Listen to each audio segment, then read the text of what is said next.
Today we are checking out my AceKool multi-function stand mixer from Amazon. We're going to unbox that here. Some directions. Okay, so we have mixing paddle.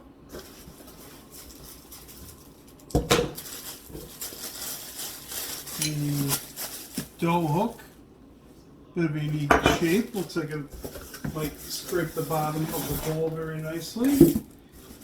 And we have the mixer itself. Let's see what we have here. Okay.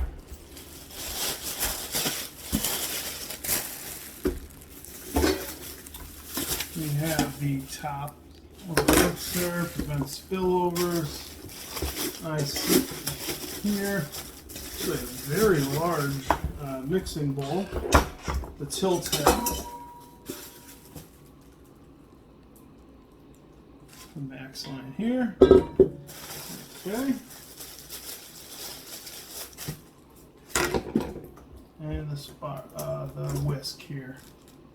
So we are going to mix up a quick batch of dough. We're going to make a double batch here to test out how powerful this mixer is and how well it mixes. So we're doing 62% hydration, which is a little bit drier of a dough, so we really challenge it. So we have our cold water, we have our yeast, and then we'll test out the whisk here to see how it integrates the yeast.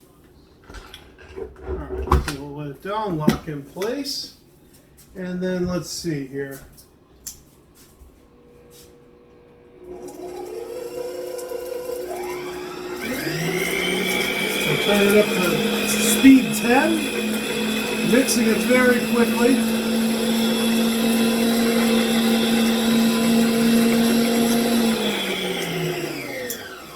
Very smooth, and it snaps off to let you know that it is turned off. Okay, so let's switch this now. We are going to take this out, nice and easy. Now let's test the paddle as well. It won't go right to the dough hook. And then we're going to integrate our sugar and our salt, and we're going to mix that quickly.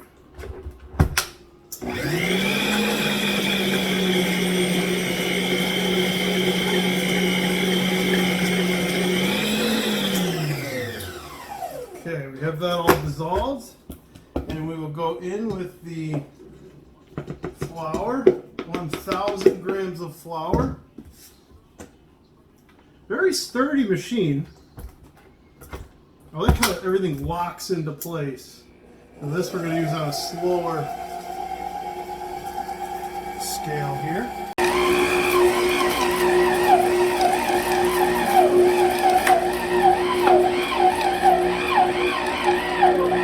Giving this a really tough task, and it's handling it nicely. Okay, so we just used the mixing paddle, which is not something you actually would do with a making pizza dough. Here, you just use the hook, but I wanted to really challenge the mixer to see what kind of power it had. So we're going to turn it on, and I'm going to add the oil here with the hook in it. And it is handling it very nicely. I'm also using wheat flour to really give this an additional challenge. It's holding up very nicely. Alright, mixing bowl's clean. It made short work of this batch of dough, so that's what we're looking for. Alright, so there's the end result. Nice dough ball there. And I'll have to divide this up because that's a double batch there. But this thing got the job done.